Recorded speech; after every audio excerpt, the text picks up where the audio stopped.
ಈಗ ಕಾರವಾರದಲ್ಲೂ ಕೂಡ ಒಂದು ಯುದ್ಧ ವಿಮಾನದ ಪ್ರದರ್ಶನವನ್ನು ಮಾಡಲಾಗಿದೆ. ಆ ಕುರಿತ ಸ್ಪೆಷಲ್ ರಿಪೋರ್ಟ್ ಇಲ್ಲಿದೆ ನೋಡಿ.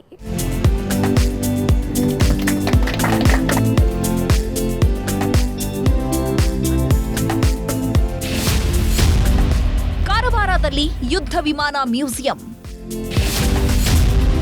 ಪ್ರವಾಸಿಗರ ಹೊಸ ಆಕರ್ಷಣೆ, ಮುಕ್ತ ಅವಕಾಶ.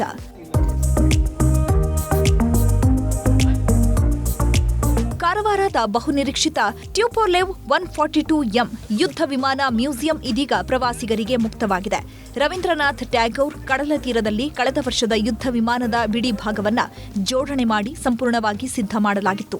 ಆದರೆ ಪ್ರವಾಸಿಗರಿಗೆ ನೋಡಲು ಅವಕಾಶ ಇರಲಿಲ್ಲ. ಇದೀಗ ಎಲ್ಲ ಸಮಸ್ಯೆ ಬಗೆಹರಿಸಿ ಸಚಿವ ಮಾಂಕಾಳ ವೈದ್ಯ ಮತ್ತೊಮ್ಮೆ ಯುದ್ಧ ವಿಮಾನ ಉದ್ಘಾಟಿಸಿದ್ದಾರೆ. ಟೂರಿಸ್ಟ್ಗಳಿಗೆ ಯುದ್ಧ ವಿಮಾನ ನೋಡೋ ಸೌಭಾಗ್ಯ ಸಿಕ್ಕಿದೆ. 1988 ಅಲ್ಲಿ ಇದು ತಯಾರಾದಂಥದ್ದು. ಅದರ ನಂತರ ಎಲ್ಲ ಸಂದರ್ಭದಲ್ಲೂ ಎಲ್ಲೂ ವ್ಯತ್ಯಾಸ ಆಗದೆ, ಯಾರಿಗೂ ತೊಂದರೆ ಆಗದೆ, ಅದಕ್ಕೆ ನಂತರ ಇಷ್ಟು ವರ್ಷ ಅಂದ ತಕ್ಷಣ ನಿವೃತ್ತಿ ಕೊಡ್ತಾರೆ.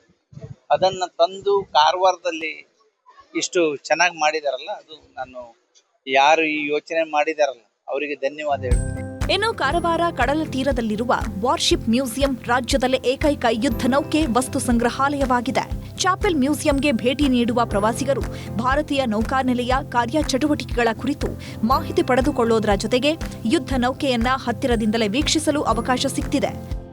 ಇದೊಂದು ಆಕರ್ಷಣೀಯ ಸ್ಥಳವಾಗ್ಲಿಕ್ಕೆ ಮುಂದೆ ಕಾರಣವಾಗಬಹುದು. ಯಾಕಂದ್ರೆ ಕಾರವಾರದಲ್ಲಿ ಪ್ರವಾಸೋದ್ಯಮ ಅಂತೂ ಇತ್ತು, ಆದ್ರೂ ಅಷ್ಟೊಂದು ನೋಡುವಂತ ಪ್ಲೇಸ್ ಹೆಚ್ಚಿನವು ಇರ್ಲಿಲ್ಲ.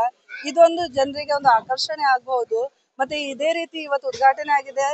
ದಿನಾಲೂ ಓಪನ್ ಇರಬೇಕು, ಜನರಿಗೆ ಬರೋರಿಗೆ ನೋಡೋ ಅವಕಾಶನೂ ಆಗ್ಬೇಕು.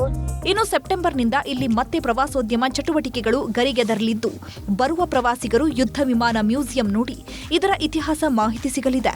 ಮುಂದೆ ನಿರ್ವಹಣೆ ಕೂಡ ಅಷ್ಟೇ ಸುಸಜ್ಜಿತವಾಗಿರಲಿ ಅನ್ನೋದೇ ಜನರ ಆಶಯ.